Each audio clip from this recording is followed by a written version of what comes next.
Fellow Americans, this week I nominated Neil Gorsuch for the United States Supreme Court. Judge Gorsuch is one of the most qualified people ever to be nominated for this post. He's a graduate of Columbia, Harvard, and Oxford. He's a man of principle. He has an impeccable resume. He's widely respected by everyone. And Judge Gorsuch's proven track record upholding the Constitution makes him the ideal person to fill the vacancy left by the late, great Antonin Scalia, a truly fabulous justice.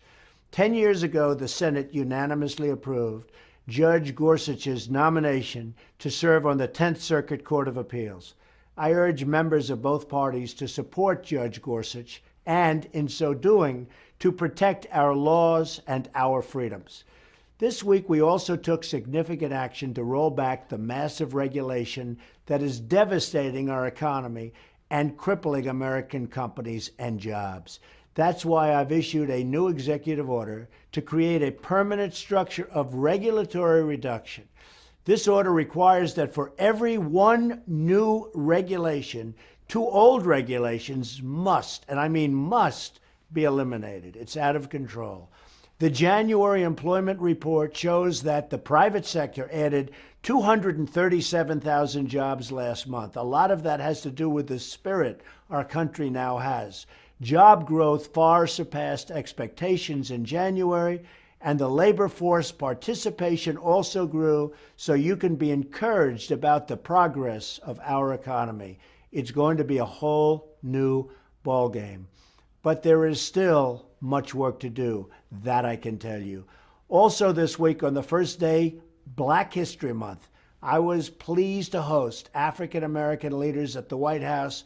We're determined to deliver more opportunity, jobs, and safety for the African American citizens of our country. America can really never, ever rest until children of every color are fully included in the American dream. So important. I think probably one of my most, and maybe my most important goal. It is our mutual duty and obligation to make sure this happens.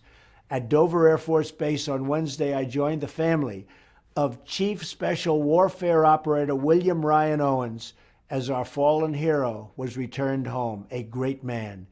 Chief Owens gave his life for his country and for our people. Our debt to him and his family, a beautiful family, is eternal. God has truly blessed this nation to have given us such a brave and selfless patriot as Ryan. We will never forget him. We will never, ever forget those who serve, believe me.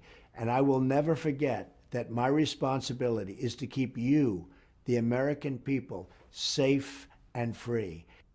That's why last week I signed an executive order to help keep terrorists out of our country. The executive order establishes a process to develop new vetting and mechanisms to ensure those coming into America love and support our people, that they have good intentions.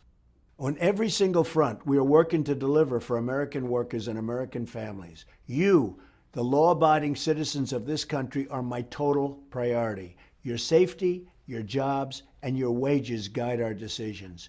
We are here to serve you, the great and loyal citizens of the United States of America. The forgotten men and women will never be forgotten again, because from now on, it's going to be America first. That's how I got elected.